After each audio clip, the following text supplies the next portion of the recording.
going out to you. That's why I wanna say thank you.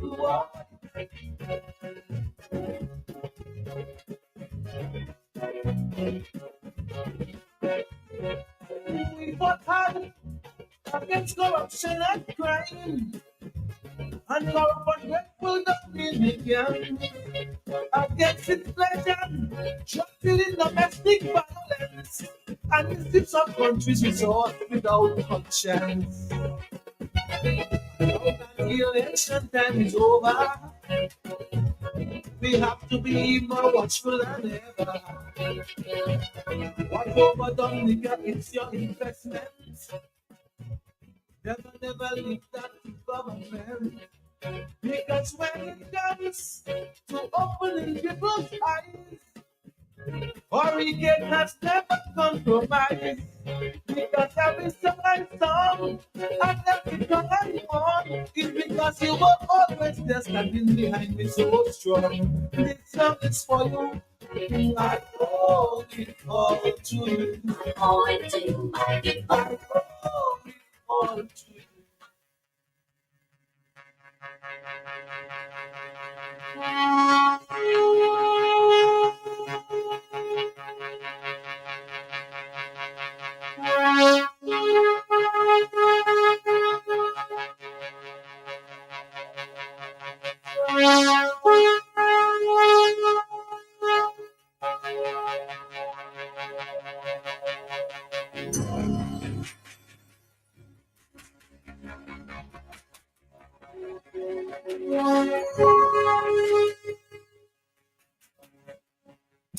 Well, good afternoon. Welcome to another edition of Nature Island Small Business Buzz for today, Tuesday, the 3rd of June. Already, as we jump into a type of dicey atmosphere from now until November, we'll be entering into the unpredictable Atlantic hurricane season. And nevertheless, we continue to trot on with our onto the path of success and prosperity, never despite our challenges, as this is all part of life. And on this program, we'll be reaching out and touching one of our special guests today via the telephone. And so we're in house with a full house as always, and together with Mr. Owen in charge of Ozone Media, and Mr. Shan Abraham in charge of Shan DJ sound system and more, and of course Mr. Donald Bacasio, a small business expert, and now acting general manager of the National Development Corporation, my compadre, Franklin Moses Center. Donald, good afternoon. Good afternoon to you, Franklin. And welcome again. Welcome to the wonderful job this morning. I know you're going to tell us a little more about that, about what happened this morning, the third edition of that is like a week of activities focusing on developing and enhancing and empowering small business ideas from the ignition to the transmission. And we'll tell you more about that at the Green Innovation Summit. But first, I go over to you and give us your recap. So, Franklin, good afternoon. And, I'd like to say good afternoon as well to all our listeners on Q95, those who are tuned in via our social media platforms.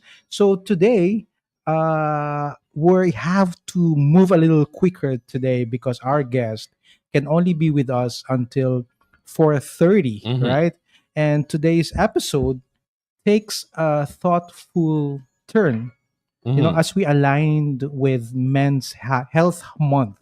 So this June apparently is being observed Men's Health Month. Yay! But we are placing a spotlight on mental wellness. Absolutely. Yeah. So it's a topic that's as vital as it is often overlooked. And most of us men, we don't even want to talk about it, right?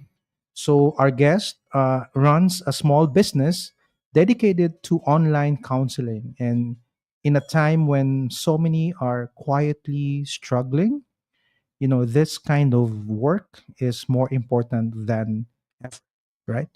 So please stay with us, because this conversation is about business, yes, but it's also about building a better, stronger, and more compassionate society.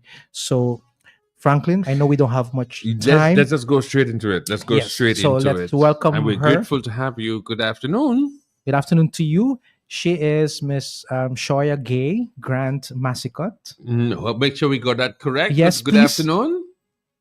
Hi, good afternoon. Did we get your name absolutely correct on the spot, or should I give you another transliteration? I mean, you almost got to it's Toya Gay Grant Massacre. Shoya. Shoya Gay Grand Massacre. Yes. Okay, good. Yes. We're happy that you're here. We salute you for your background information and all the foundational information that you've been sharing with us, especially me, Donald, the business side, me, the mentor side.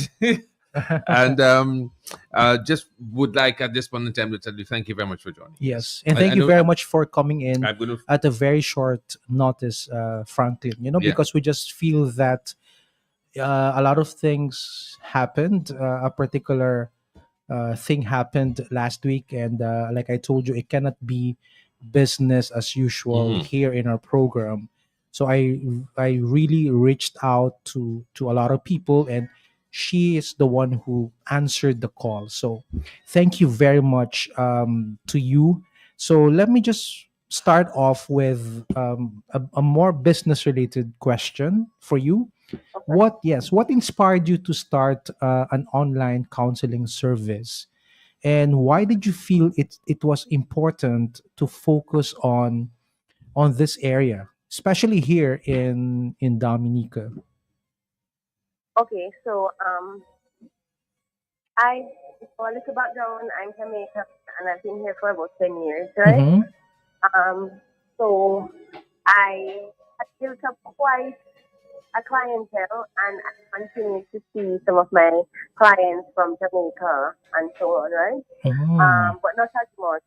So during COVID time, when we couldn't do face to face anymore, my clients were still asking if it was possible for us to still do therapy, you know? So I think that was when online counseling started to get really widespread because, there was no face to face contact and people were really struggling during those times and they needed a lot of psychosocial support. So I decided to take a chance and start my own thing because before that I was working for people, right? So I decided, like, I think I had built up enough, I'd marketed myself enough, and I had been around for a little while. So I know that I had quite a bit of people in Jamaica. So I decided to take a chance, and it actually turned out to be quite a lucrative chance. Yeah. Yeah, so let me go straight to my I have like few questions that I really want to ask, but let me go Sure. straight to the second one. So since we're talking about Men's Health Month this June, right? Mm-hmm. We often hear that men are less likely to talk about their struggles, right? So from your Mm-hmm. experience, what are some of the biggest mental health challenges facing men today? I do think that men have very similar mental health challenges as women, in some ways, you know, just the normal life, balancing everything, um, just the pressures of existing in a space where you are, where so much is being demanded of you. There is family, there is just work, different kinds of expectations, relationship issues, family issues, trauma in childhood, like very similar. But then on the other end, there are some issues that I think are unique to for Caribbean men specifically, and that's maybe because of how we are socialized. So, for example, a lot of our men struggle with emotional awareness and connecting. because from very early we don't allow boys, especially, to express themselves and to talk about their feelings. From very young, we start telling little boys not to cry and they don't want to be soft and to man up and those kind of things. So inevitably, we raise men who are not able to be vulnerable and well not comfortable being vulnerable, and have difficulty expressing and understanding emotions. And on that background, we have a whole lot of issues because if you cannot express and you can't process, then you keep everything inside, and that leads to a lot of anger, displacement of emotions on people that have nothing to do with the issue. Sometimes we have the drinking, the maladaptive coping, those kind of things, the shutting down, those things. So we're seeing those things in terms of the difficulties that come from regulating and managing emotions and all of the consequences that come from having difficulties regulating and managing emotions. There's also some other unique challenges that involve the expectations that we have of men. So sometimes men are a lot more likely to be stressed out if they can't meet financial goals or if they're struggling in areas that are tied to their idea of manhood, you know, like their self-esteem can be affected if they don't feel like a man in certain things that we prioritize them feeling like a man in terms of like being a family, being the head of the family or being able to take care of the family, being able to be physically strong and active. So, for example, if a man has an injury and he can't do the things that he normally is able to do, it can feel emasculating if he's not able to financially provide as much as he wants to, or he can't take care of his children. There's a whole other level of stress that comes into those kind of things too. So those are some of the unique things. But to back up to what I said earlier, a lot of the issues are the same, and we tend to think that men and women are from two different universes, but they're not. It's very similar. Some of the issues that come up. Mm-hmm. So I'm sorry. I'm just listening so intently, and I'm trying to write down and jot down as many things that you're saying. I'm not sure if I do I have we met? No. No, do you feel like we should meet? Well, that's the reason I'm. Yeah, yes. No, because I've had my challenges. I'm into business, like minding people's business, like I'm doing now on the radio.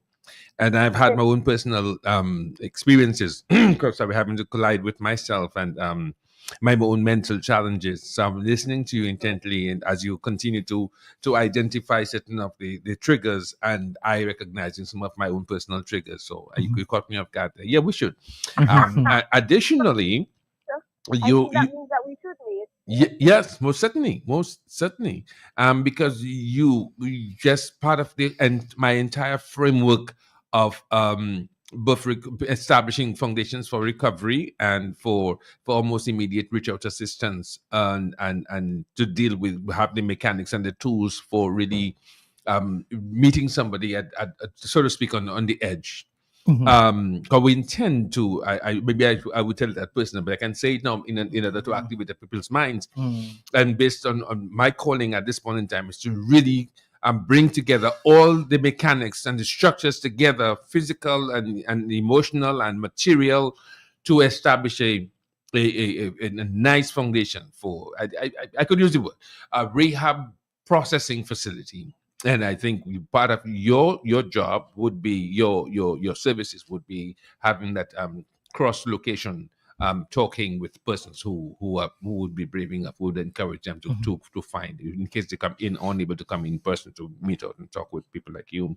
Well, what was your driving force to enter into that field? What motivated you to get into that field? Well, like I've always looked at areas that I don't feel like much attention was being placed, right? So when I was looking for a career. It's a windy road, but like what is it? Long story short, Mm-hmm. I had experiences that taught me that the mental health of people, like, it's not prioritized, right? So in so many different systems, we cannot overlook it. Mm-hmm. Yet it's so critical for functioning in every single area of our life. Mm-hmm. So I saw this as a need, and I saw this as something that aligned with my purpose in life. Mm-hmm. And I think that everything that I've ever been through was bringing me to a place where I'm able to help people in this way. So, yeah. Yes. Okay. Yeah, Yeah. I have a. So the With past business. the Yeah. Yeah. Well, I could ask her. You can go ahead. no, the past years, we've known, we've read, we've witnessed some tragic results to these struggles that you mentioned, specifically, men. We're talking about men, and then young men, boys. And for a lot of people, it's so hard to process, it's so hard to understand, Mm-hmm. such things. What can you advise to a society, trying to cope with, such tragic events as a result of these struggles that you just mentioned? Um, like, my advice generally is that, especially as it relates to men, um, we need to have systemic solutions. It's not like me just coming and saying I think we should do something. It means that, like, it needs to be integrated in our school system. So these issues that we're having with men start from their little boys, right? And of course we need different forms of intervention for people as they get older. But from my perspective, if we start at the root, like if we start when little boys are just little boys, and we start to understand them better, we start to help them to process their emotions, we allow them to feel and to express, and we start seeing them just as vulnerable as girls, right? So, like, I hear people so often, they're just like, my girl has to be in at a certain time, but they send a little boy to the shop and they send a little boy all over the place, and then he can be abused. He can be abused just as girls can be abused. So we tend to think that little boys are less vulnerable, so we leave them more open to the possibilities of predators and those kind of things, and the possibilities that they might experience different types of trauma.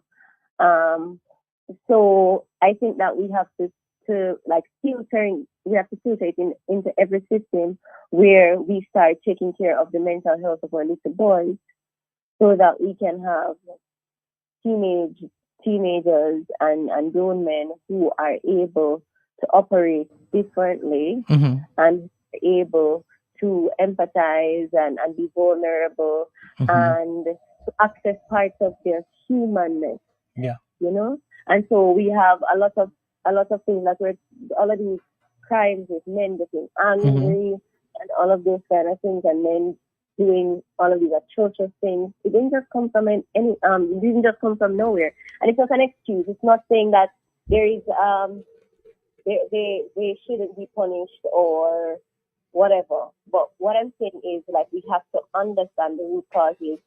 We see certain violent crimes, and those violent crimes are not being committed by women, Mm-hmm. and that's because women are socialized completely different, you know. So we're having different outcomes.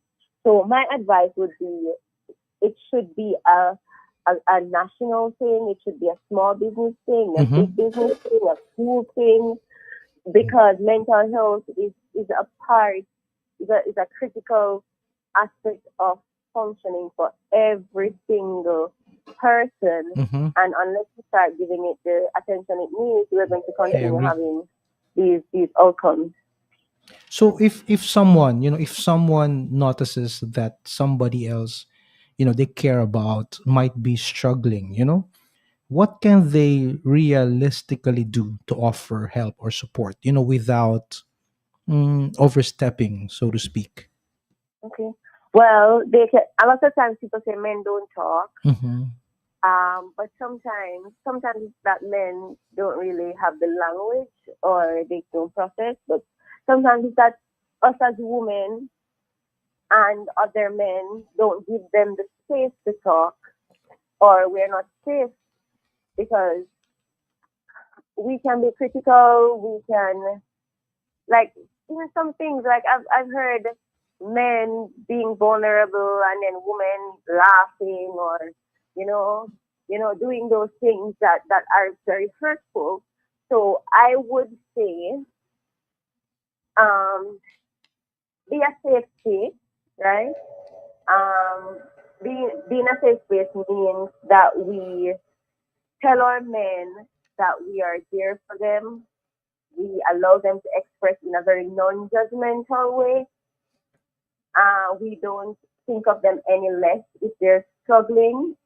And we have resources that we can point them to if we see that they might need professional intervention, you know? Mm-hmm. So, Go ahead. You there? yes, I'm there. Okay. Is there any insight you can give us if we have men in general, but particularly, well, both ends of the spectrum, young men or men who are seasoned, who are in business, or those who are entering business, or those contemplating a business, and they've started, and things begin to become difficult, like they're not receiving the financial returns as they had projected, or there's, like, for instance, COVID Mhm. would hit, and the business would seem apparently to be crumbling, or they experience a medical condition and the business are unable to go, but then they have great commitments, either it's to their mortgage or to the bank and so on.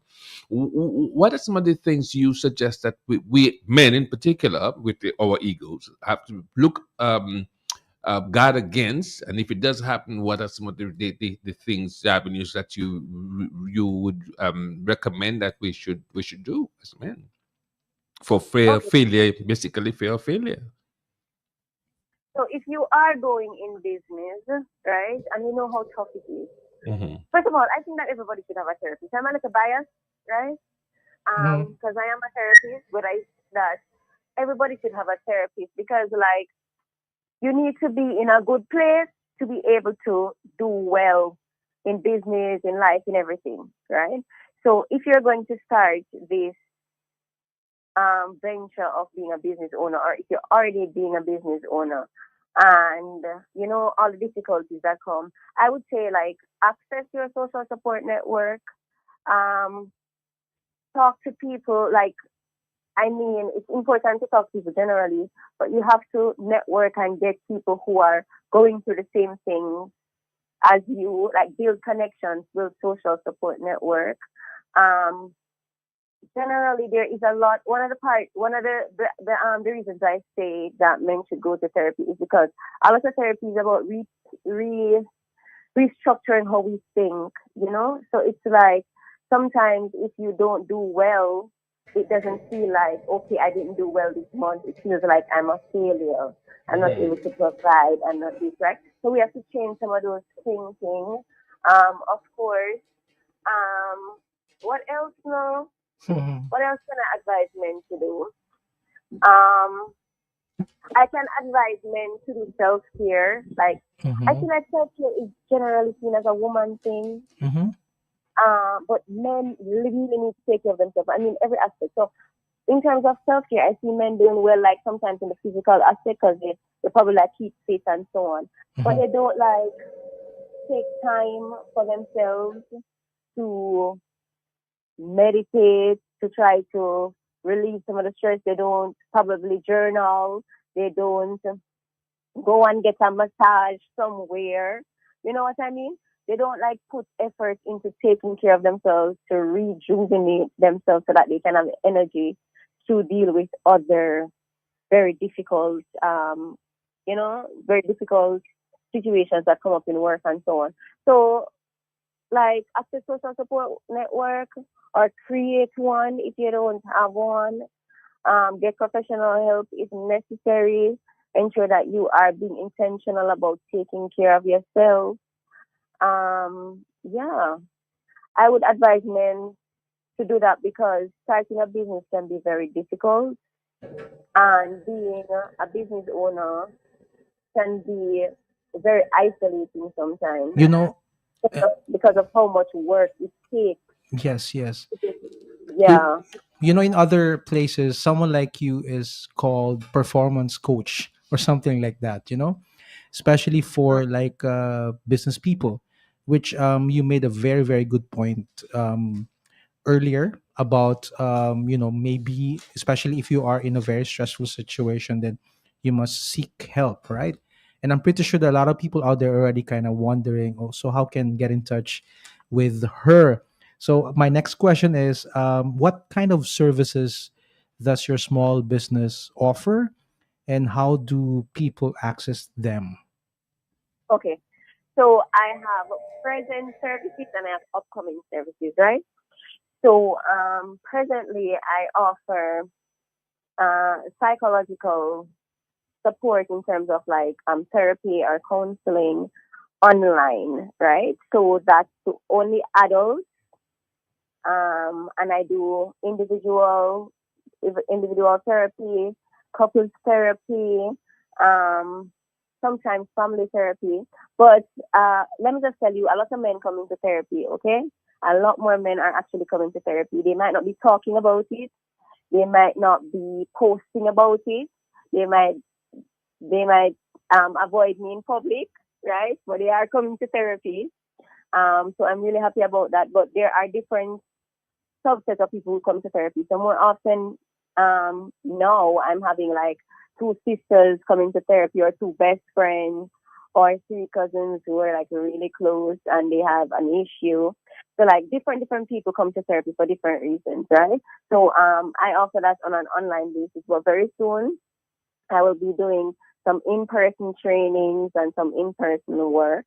If you need to reach me, you can WhatsApp or call me at 316-4095, and I will give you the steps to follow.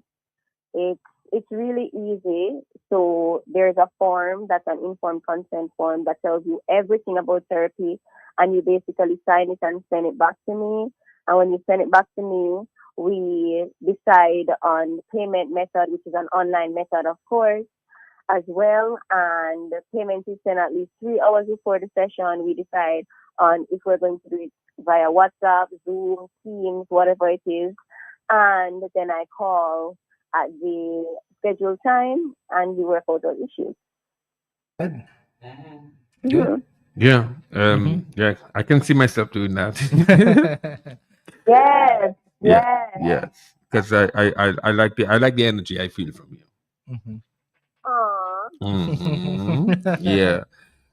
So because we Donald and myself, we are in our separate businesses and we've Mhm. collaborated, and that's if you find with Samba, that is one of the areas that he powerfully suggested a couple of days ago, and he followed through with it. But I didn't realize it would have such a positive, deep, lasting impact Mhm. even for me myself. So. And Mhm. how we wish we could have her for a longer time, but Mhm. he No, she. but Mhm. I might have a little bit more time. So you can ask me if you can take it if you want, or we can just spend another time. Oh, okay. Okay. Well. So Well.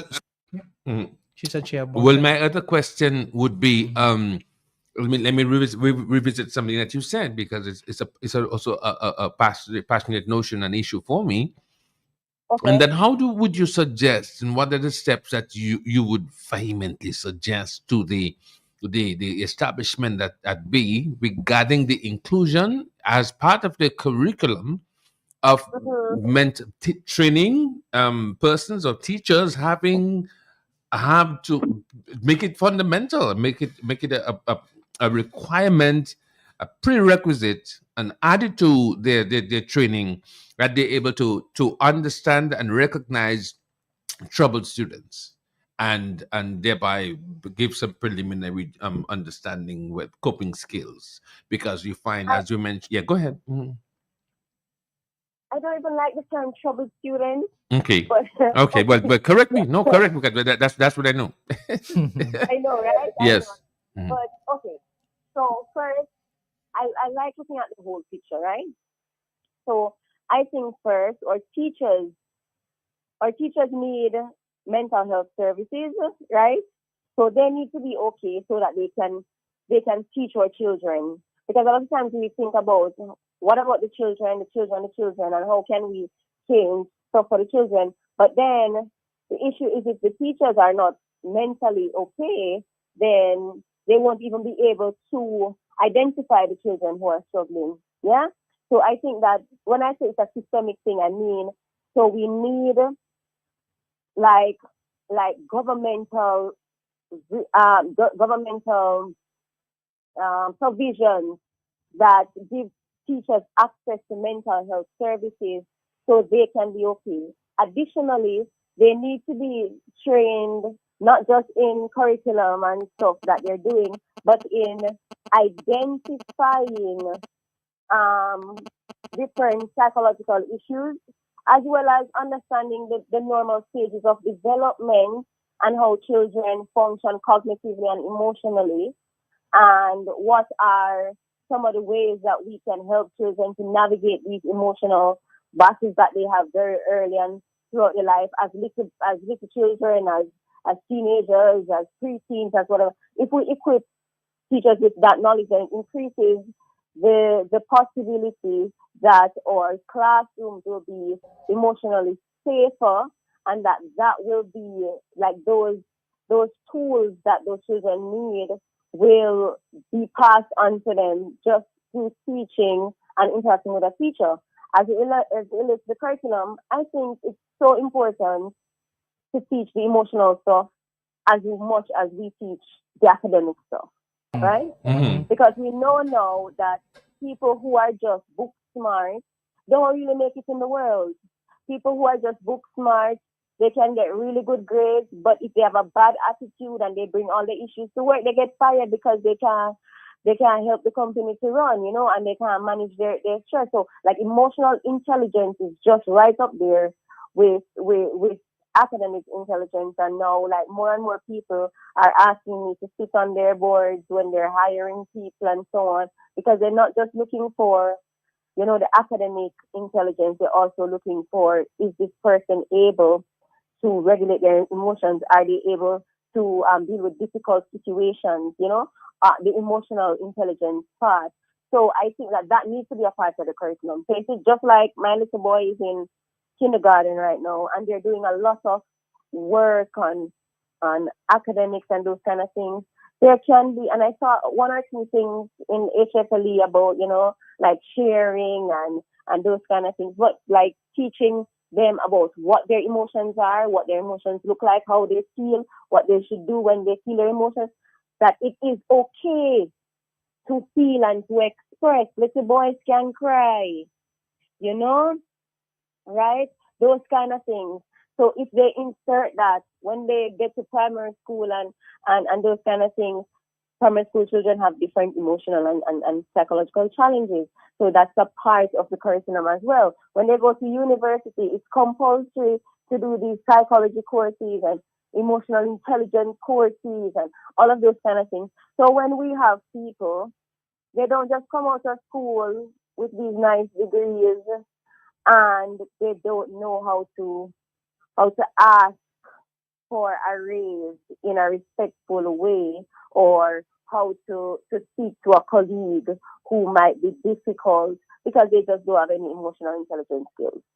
Yeah, just needed to ask you as a follow-up question, but that we're now growing from the childhood stage into, let's say, the work environment. Would you agree with me that there may be a need that we need to explore and include emotional intelligence courses in the workplace to deal with conflict resolution?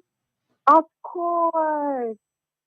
Like, I work with so many companies, and that is most definitely something that people need to be trained in. Because remember, we don't when we're young enough, and now we have to learn it, like conflict resolution, or just how like somebody comes and they have attitude, and the first response is to match back the attitude, and you have two people having a whole argument.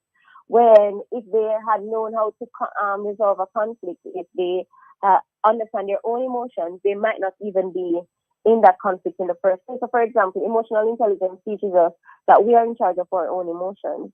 That what happens when somebody gives me attitude, I feel a certain way, and that is why I respond, not because of what the person did, but because of what the person did evoke. What the person did, it evokes something within me. You understand? So if I work on that, then I take the power in responding. So even if somebody at work is giving me attitude, I can realize that that person might be having their own issues and it doesn't have anything to do with me, and I might not even respond. As opposed to if I think that why she answering me like that and it's a tick for that pattern, it's all kind of drama because we just don't know these basic skills that help us to create just warm and healthy environment. So I do think that it's not just schools. We need to implement them in workplaces. We need to implement them in the hospitals. We need to implement them everywhere because when we're talking about psychological skills, it's about the mind, and everywhere that you have people, you need to understand these things because everybody has a mind. Okay. Yeah. Okay, and with this another question that we have, I'd have to frame it like really, really carefully. Okay, trauma in family settings can have a massive, sometimes negative impact on us collectively as a family, as social beings, and in society. What guidance can you give to offer individuals and families who are grieving or affected by tragic events related to mental health, such as as impactful as suicide, and how can when we begin to cope and find healing? Oh gosh, that the question is so compounded. Um, trauma, trauma does affect everything. And for a lot of us, trauma happens in our home settings, right? And they just, but the thing is again, our understanding of trauma is important because trauma doesn't just mean somebody who died by suicide or some physical and sexual abuse, right? Trauma can look like neglect. Trauma can look like um, trauma can look like somebody leaving to migrate to make life better, but the child now has abandonment issues, right? Because their parent isn't there and they're not able to understand that, and now those issues are far stretched into adulthood. So like trauma is by itself is a whole story. But we live in a very in a culture that normalizes trauma. That a lot of times we don't even notice that the things that we think are normal are not normal and might be traumatic as well. You know, but as it relates to people who have been through trauma, I think people who've been through trauma need two things. They need professional help and they need social support. And that goes for grief too, and all different types of issues. When we're talking about suicide, suicide is so sad. Um, and boys tend to commit suicide way more often than girls. Men way more often than women, right? And that partly has to do with the fact that boys tend to have a whole lot more inside and a whole lot less capacity to not capacity, opportunities or a whole lot less support and outlet, right? 1 second. Okay. Yeah. So with suicide, it's always hard when we have to deal with suicide. What, how we help people? First of all, it's grief. So immediately after the suicide, there is really nothing that we can do except to allow just the process of grief to pass on. Because how people are reacting after a loss is how they're supposed to react. Or it's supposed to be messy. It's supposed to be a lot of feelings. It's supposed to be all over the place. But I think suicide is also something that we need to talk more about. That we need to change the perception about it, because a lot of times the way in which we see suicide prevents people from accessing help. Because we think that people who commit, I don't even want to say commit suicide, people who die by suicide, that they are selfish and they didn't think about anybody and they this and that, and that is such uh, an uninformed Mm-hmm. I agree. processing of suicide, you know, Mm-hmm. because people who hurt themselves, they actually don't want to die. They want the pain to stop. They want it to end. They want to just get a break. That's the thought process. Instead of, I want to die and leave everybody and I don't care about anybody. And people often think that people who have suicide, they don't think about the people that they love them. But they don't think about the people that love them. But that's not true. So people who commit suicide, they think about the people who love them, but they don't have the capacity to see life in a very positive way. So people who have suicide are not well. They are ill. The majority of the people who have suicide, who commit suicide or who die by suicide, they are depressed or they have some psychological disorder, and at the point at which they can't see the positive side of life. They can't see life how they normally see it when they are healthy. And so even if they're thinking about their loved ones, it's the thought process is more like, I'm a burden, that they would be better off without me, right? Those are the thought processes, and it's not the correct thought process, but it's the consequence of a brain that is not well and a mind that doesn't have the capacity to cope. Right? Mm-hmm. So we don't see people who are struggling with suicidal thoughts as people who we should be reaching out to. We sometimes see that they are trying for not they just want attention, Mm-hmm. and we have all of these negative perceptions and we say so. So if there's a little boy there and he has suicidal thoughts and he hears his family talking about suicide in a specific way, he might not even say anything. Mm-hmm. Yeah.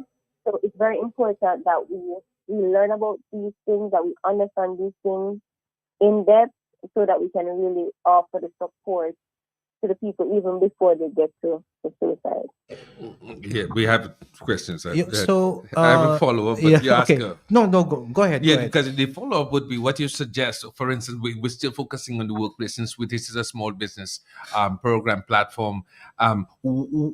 Let me use a little role play here. Okay, because of what I do, I'm an entertainer. I'm in the public's eye. Mm-hmm. But I've suffered from trauma growing up, and maybe all throughout the various phases and of my life. I'm now almost towards middle age, and I still I believe that let me use myself as an example. So I got into entertainment. Maybe it was what you suggest, or maybe if I'm right or wrong, so that I could use the applause of others, so I could suppress my pain.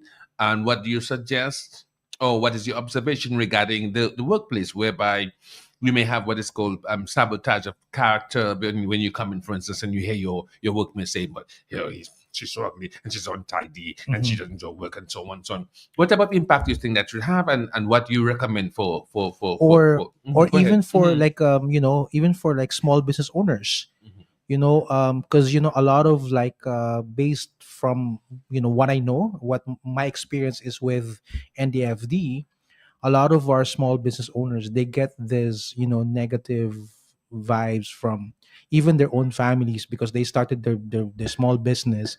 They don't really get that support, and then they, Mhm. Maybe from yeah, jealousy yeah, I don't know, okay, maybe that okay. kind of thing. So they going through this kind of period where at some point they start to they start to doubt themselves and that Mm-hmm. kind of thing. Or And self medicate. Yeah. it's the same thing that I've been saying. I mean, there's no way that we can navigate these issues by ourselves. We need support. That's why I'm saying, like, if you're in small business, or if you are about to start a small business, it is so important for you to take whatever steps that are necessary to ensure that you get professional. It's like the mind is just like the body, right? So just like you go to your doctor, you get a little checkup, right? You can look physically fine, and the doctor tells you, hey, your iron is low, you need to get some more um, vitamin D and whatever it is. Like, you can look fine and you still need certain things to be more physically okay. It's the same thing with your mental health in the same way. So we have to have resources. And if you don't have friends that you can talk to, if you don't have a good social support network, you might need to get professional help. But you need some kind of help, right? As it relates to small businesses or the workplaces where, you know, like the ideas, we have a lot of stigma around mental illness, and it's rooted in lack of education and understanding. So sometimes we might see somebody in the workplace and they were fine, and then they look like disorganized, and they're, disheveled, and probably they're having a hard time. And because we don't understand mental health and have a lot of compassion and empathy, we might have a lot of these behaviors that are reflective of stigma, right? Well, he may be going mad, and he may get a go up well, and all them kind of things, and all different kind of things people say, instead of being supportive and understanding and being more curious about how you can help someone when they are a bit more quiet, when their behavior changes, when they used to do really well and they're falling off at work, to understand that maybe something is wrong, and how do we support these people? Like, generally, like, I feel like we've become so individualistic that we don't understand that a big part of dealing with all of these issues is to have community, whether it's community through family or friendships or network or professional help or whatever it is. But generally, I just think that there needs to be an overall emphasis on mental health, so that not just small businesses, not that just little boys and men, but everybody can have an understanding. And if everybody has that understanding, then that will inevitably lead to better outcomes for men, for people in small businesses, for our entire country. So I know we're focusing on small businesses, and we're focusing on men. But again, the approach has to be widespread, because unless it is widespread, then our small business owners and our men will not be able to benefit. Yep. Well, we just wanted to just tell you so much, and thank you a million times, because you've helped open for us a very, very important and very significant, relevant, and timely window to allow us to focus on the need for early mental health intervention in business, in life in general, since you're focusing on that. And we would ask you what again are your services, and so that we can get more people to interface and interact with the general need, because when we help one person, we help a family. When we help a family, we help society. When we help society, we help the country. Yeah. But tell us the services that you provide again, and your phone number, and how we can keep in contact with you. Yes. Okay.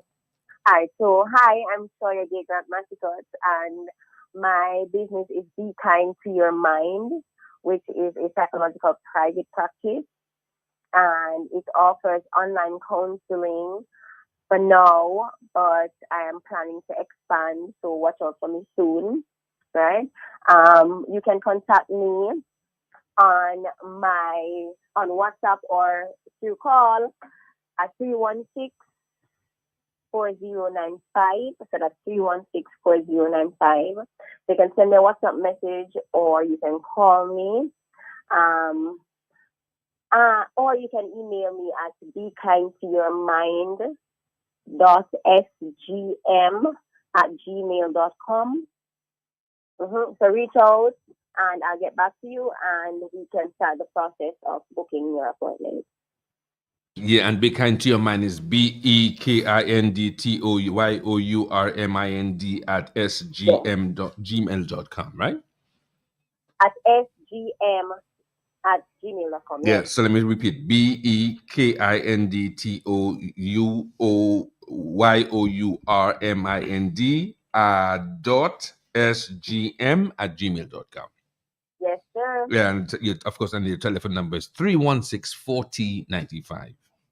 Yes, sir. Yes, thank you so much. It's like I know you personally already. And we just thank you very much for being part of our platform. You're Very most important. welcome. Thank you for having me. Yeah, you're welcome. Well, thanks to Donald. Donald, he was desperately looking for somebody, and then he hit the nail on the head. You're the right person that we're looking for. Thank The you perfect so much. person, actually. Yes. Mhm. We will meet. We will meet. I will call you. I'll give you my number and I'll give you a heads up. It's me. I'm tall. I'm dark and handsome. And tell your husband expect me because I'll be calling you regularly. Okay.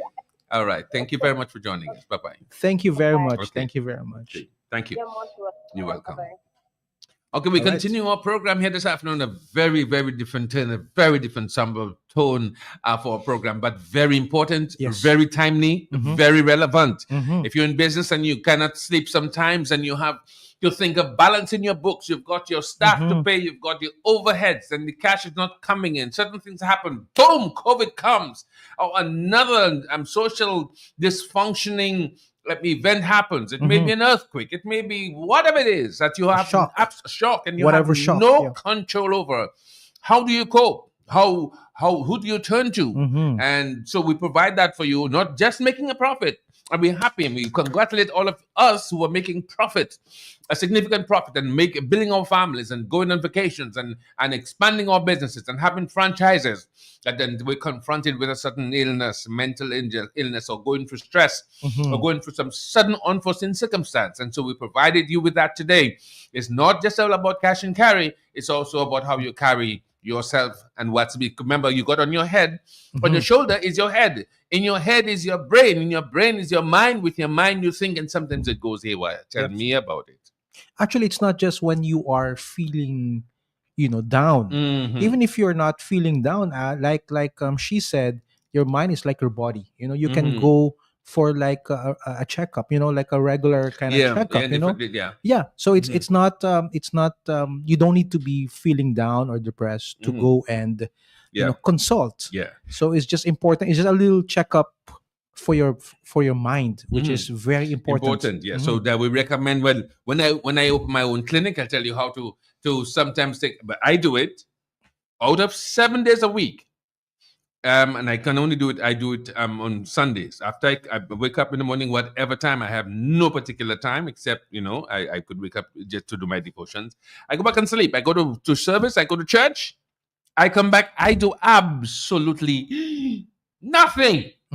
I just stay on my bed. And I don't care. You can call me. I said hello, hi. If I got a plan, I have to go. Like Matt and myself, we may have to go by Joy Stout. Doing the look, I forget where it is now. Is it though? No, what I can't remember the place. San Sauver. So that we have prepared for that. So we'll go to that. And for me, it's a downtime. It's relaxation. And being in the job that we are in, Donald, even when we're on downtime, when we leave this program, everybody says, or they call us, say, that was a great program. We want to encourage you to please encourage us by telling us that. But it also takes, for me, a lot of creative energy as a person, from emceeing a show, which is my job. And then say, Moses, Franklin, that was it. So, and then they think, well, you are the first person I'm saying hello to. Yes. I just said hello to 999. So you're the 1,000th one. And you must maintain that kind of cordiality and social standing with everybody. And even if you're not feeling well, and it has happened to me, if I don't feel well, I come to IA. I don't want to say hello, but you say, so call me. Just call me. Okay, free of you, call me. So call me. I'm Ozone, Owen. Yo, what going on, boy? No, I just got to know Ozone now. Owen. So I'm pretending like, oh God, I cannot not pretend like I don't know him, because I know connectivity wise, I don't want him to feel bad. So call me again. Here what's going on in my mind. Yo, boy, I know Mr. Boy. But it doesn't matter, but I can't do that. Yeah, everything good? Yeah, man. Blessed love. Okay, you call me now. Yeah. So tell me, boy. I have something to tell you. Yeah. So no, I said to myself, we won't but I cannot take that thing there right. I don't want to hear nothing when it, but however, I must listen to because you never know. Either the person want me to help them some mental health issue, or they want me to do a commercial, or they just want to talk to me. So yeah, boy, I cannot busy with quickly. Tell me what do you want to talk about? What no? Tell me anything like you want to tell me. You want to say whatever.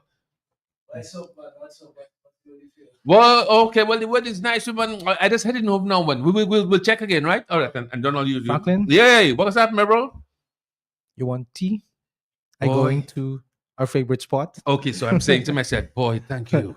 So you see how I have to deal differently with these three. There's just three persons under my own stress or maybe my exhaustion from doing a show. Yes, yes. So I have to deal with him like I don't know him really, but I must deal with him like I know him. Yes. Sean now give me something that I don't want to deal with, but I have to possibly politely put him down. And you now coming to really help me. I have to say, thank God. Okay, yeah. And I've been quiet. Why? Because you're wondering why is Franklin Moses so quiet? Because I'm like, finally, I find a safe space. And I don't want to, don't ask me for nothing. Just tell me you can buy me a tea. And I just want the tea. I'll wait for the tea and just pensively reflecting. You know that show what I did? I wonder if I should have given a better joke. I wonder if I answered properly. I wonder if I was prepared. I wonder if my tie was perfect. I wonder if they don't seem I had two different socks. And I want to process my stuff.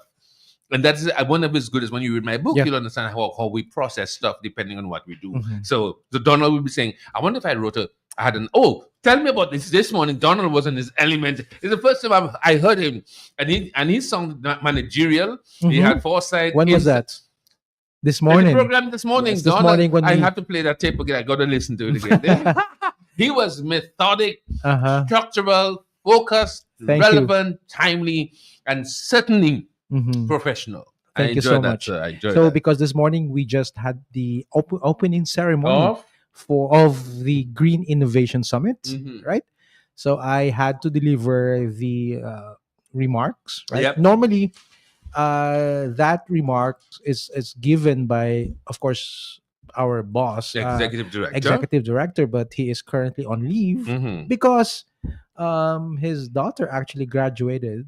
Okay. And with honors at that. So congratulations. With the university? University. Okay. So cum laude. Okay. Well, so let's give our executive director send him our congratulations. Congratulations, Mr. Joseph, sir. Yes. And of course Mrs. Brenda, our Brendita, our ardent fan. always Brenda. Yes. Have a pleasant day and a pleasant weeks past the present weeks coming.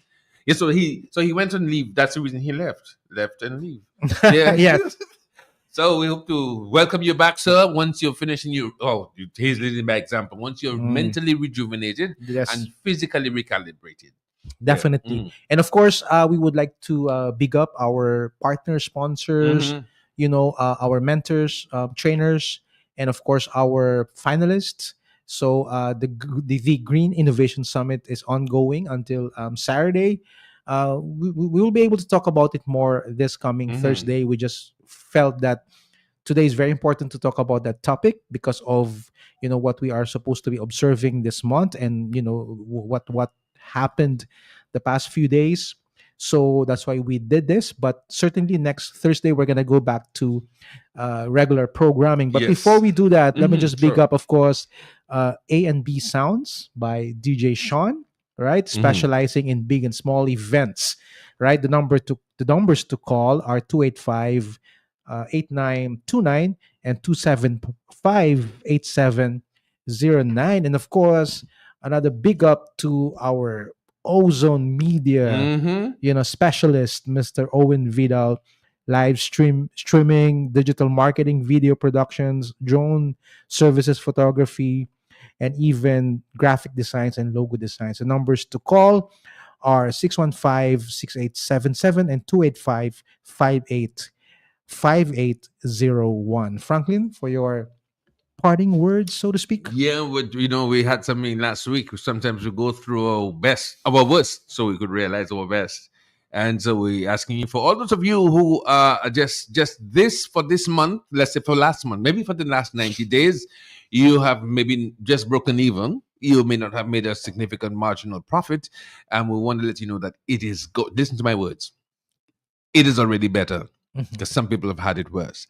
Yes. So we want to encourage you to continue fostering all and engender all the energies that you can, and say your prayers. Commit your. There are two scriptures I'm going to leave with you, and one of them is Psalm 37:5. Commit your works unto the Lord. Trust also in Him, and it will come to pass. And the other one is Proverbs 16:3. Commit your thoughts to the Lord, and your thoughts will be established. Nothing to worry about. Just commit it to Him. And according to Timothy, which is the third one, God is well able to keep whatever you commit into His hands. That's the end of our program for today. And Donald, yeah. Well, I think for me, I just proposing maybe a moment of silence as we end the program Most certainly. for those who didn't make it because of what we discussed, the mental challenges and everything, and for those who are coping with these tragedies, those who were left behind and are now coping and trying to heal In the from beginning. these Tragic events. trauma and tragedies unforeseen. So we have a little music at the back. Just that's for all those who are going through whatever you're going through. We're with you. And that brings us to the end of our program for today, this afternoon, Tuesday, the 3rd of June, 2025.